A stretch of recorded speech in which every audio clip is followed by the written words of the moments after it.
All right, we are recording. So happy Let's Talk About It Tuesday. I'm Georgette. I am the mom. And I'm TJ. I'm the son. And we both live or work and study in the field of psychology. And we are passionate about sharing what we know with you so that you can live your best life.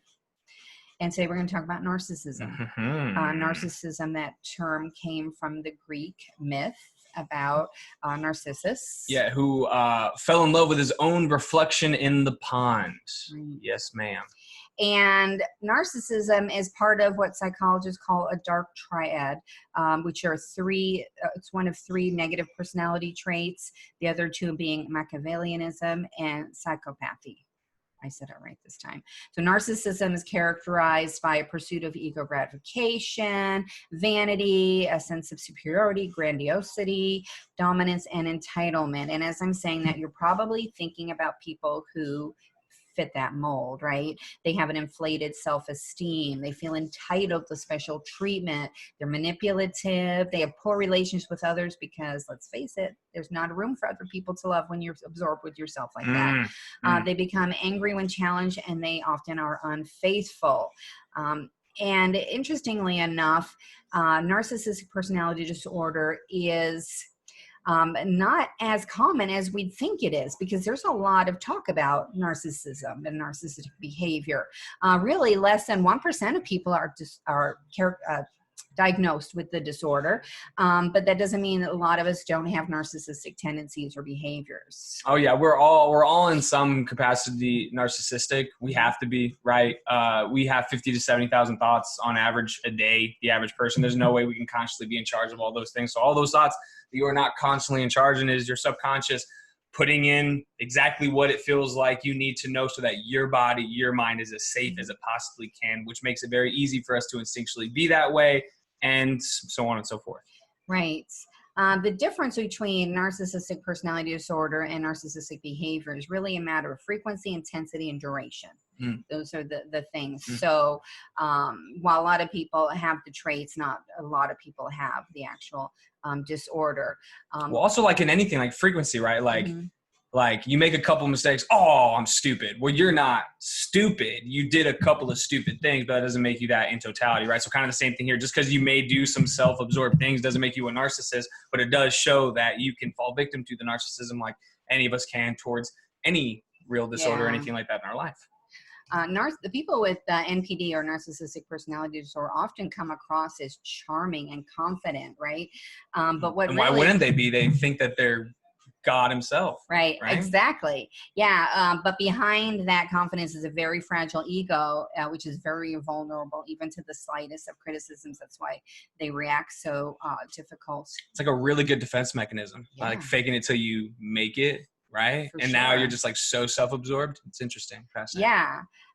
But people who have those tendencies or exhibit those behaviors, because like you said, like I'm needy sometimes. Sometimes, yeah, I do. I make it all about me. We want what we want when we want it. It depends on the day, of course. Sometimes I'm emotionally vulnerable, and that's just the way it is. And sometimes we have to deal with people who are feeling that same way and are acting or behaving a little narcissistically. And the best way to deal with those kind of people are two things: manage your own emotions, because you can't control other people's emotions, and setting boundaries. So when you're managing your own emotions, you want to think about just acknowledging your annoyance, giving it a name, labeling it, understanding it, appreciating where that behavior comes from. Think, somebody's a little needy today. Evaluating the context. Maybe it's situational. Maybe in a particular area of their life, they feel threatened or need a lot of validation, right? Maintain a positive outlook is something else you can do. Another one I'll throw in there, oftentimes a positive outlook's hard, but just a rational outlook, kind of like what my mom said earlier, and kind of the only rationale that really matters is you cannot do anything to ultimately change that individual who actually does have narcissistic personality disorder, right? So it's maybe rational. It's like, there's nothing I can do. I just have to find as close to an upside possible, because there's always as close to an upside as possible. Right. Don't let yourself get derailed is something else. You know, and I see that at work. Sometimes you see people who tend to be a little narcissistic, kind of derailing what you're trying to accomplish. You can actually use those people to your advantage. If you can get them to believe in your cause, they're going to be your strongest advocate, right? So think about it in terms of that. Maintaining a sense of humor in life, always important. That's important, because two simple responses is like being annoyed or just laughing. Like, I cannot believe this person is so full of themselves. Almost like when you see other people doing things that you're not a big fan of, it's not like having anger, but maybe it's just pity that they're not seeing the type of pain that they're really putting on the world. And, you know, once again, those things don't make it completely go away, but those at least rationalize it in some way towards yourself, is finding that pity or finding that humor, because realistically, that's what's going to make us feel better about it, because there's not a lot we can do. Right. And that goes right to my last point, which is understanding that they need help. That's that pity, you know. Like I said, we're all a little vulnerable in some areas. And so it may, you know, kind of present itself in different ways. So it's managing your emotions. You also want to make sure you set boundaries. So boundary is that space you create between yourself and somebody else that protects you and allows you to take care of you. Establishing those limits, things you can tolerate and things you won't tolerate. It's crucial to your mental health, and it's a form of self-care, right? It's crucial to your mental health and well-being. And interestingly enough, boundaries can be physical and emotional, right? I mean, sometimes mainly emotional. Yeah. But they can also be physical. I mean, sometimes you have to physically distance yourself from somebody, or create realistic boundary. You know, sometimes people just get too close, right? And they're a little aggressive, and it can make you uncomfortable. And also boundaries can be loose or rigid. Some advantages of boundaries is good mental and emotional health, avoiding burnout, which I thought was really interesting, because that's so true. I really need to keep boundaries in line for myself, or set them when it comes to my work, because I will work and work and work because I love what I do. I love to share what I know, and I will research something ad nauseum, and I have to set boundaries for myself. You know what, this PowerPoint is good enough.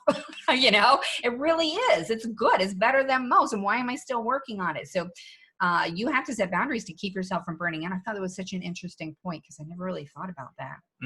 Teachers especially, you know, because we bring our work home. Anybody who brings their work home, and now that a lot of us are working from home, boundaries, really important. There's no boundary when the office is now in your house. Yeah. You hear the email come in all the time. Boundaries also help you create a sense of autonomy and identity, and they can influence others' behaviors. When you establish your boundaries, other people will respect them. They have to, because you're going to have consequences. That's one of the important things. Well, if they don't respect them, don't be around them. Or if they're in your family, once again, limit as much of that as humanly possible. But there's always something that you can do. There's always some type of control that you have. Focus on that. That's what's ultimately going to give you the best sense of security. Right. So in setting personal boundaries, you need to define what they are, communicate them, keep them simple, and have consequences. Boom. Those things are really important. Because a lot of us don't know our boundaries, right? As we're talking about, because everyone's like, do I have boundaries? Because I'm sure there's all things that you have to do.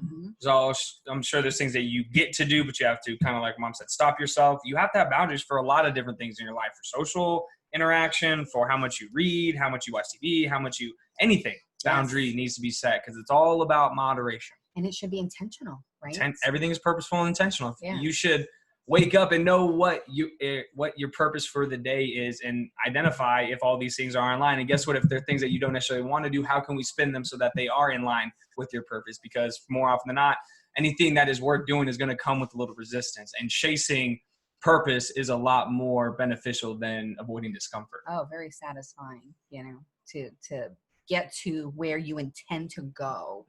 And not just aimlessly living life, right? And oftentimes it's intending how we need to be responding when we're around someone that is narcissistic. That's a great point. We have to take, I saw the interesting thing, not responsibility, but responsibility. How are we able to respond? Play on word. I like that a lot. For sure. There's a ton of information available on narcissistic personality disorder. What's really interesting is, because there's so much, but it's really doesn't impact a lot of people, like less than 1%, I said. And so I started kind of looking at it and wondering, well, why is it such a trending topic? And the reason we hear about it so much is because researchers have been doing studies across the last 3 decades. And what they're seeing on a scale, when they look at narcissism as a personality trait on the spectrum, what they're seeing is that has been increasing steadily over the last 3 years. And also empathy has been decreasing. So that's why there's a little overall concern about it. They're saying that this could come from the 80s movement in raising children's self-esteem, that it could be the increased pressure we all feel to achieve and the decrease in play. And I know we've talked about playing before and how important that is. And also self-promotion websites that make us very focused on ourselves. That being said, there's also studies that completely contradict this. So we really don't know if it's increasing. There just seems to be a lot of talk about it. So I thought it was interesting to say that. I mean, children by nature are egocentric, right? And so that's the best example, right? Like a kid, like, oh, I'm going to put on this TV show because I like it. It's going to make everybody happy. And then you tell the kid, but what if everybody doesn't like it? They're like, what? Everybody must like it. So their intention is pure, but not exactly, being applied. Right. In terms of narcissism as a personality trait, well, they really don't know what the cause is. There's, of course, nature and nurture arguments both ways. Most people would agree it's a little bit of both. A lot of people think that biologically vulnerable children are more susceptible to it. Some type of deficiency in some lobe or synopsis. Right. Yeah, so if their parent happens to be overly protective or overly neglectful, it may go. The other thing they do see is it's more in men. They see it more frequently in men. And also a lot of people that suffer from narcissism have trauma, because as soon as you face something extremely traumatic, it's, we talked about the 50 to 70,000 thoughts. A lot more of them automatically become defensive towards everything, even defensive towards this table and this laptop, because it just becomes more of an instinctual reaction. So it's a little bit easier for your initial responses to be, or reactions, I should say, to be a little bit more self-absorbed. And I'm not saying it's because, you're selfish, but because that's just what your mind feels like you need to have because of the trauma that you went with, right? So it's just understanding that and maybe needing to work a little bit harder, but, just kind of keeping that in mind. Right. Having that background knowledge is helpful to understand where that's coming from, for sure. So this week, we want you to understand that when negative personality traits are exhibited, best course of action to take is managing your own emotions and setting boundaries for yourself. Yes, ma'am. All right. Yes, ma'am. So that's it. Have a great week. We will see you next. Let's Talk About It Tuesday. Ah! Ah!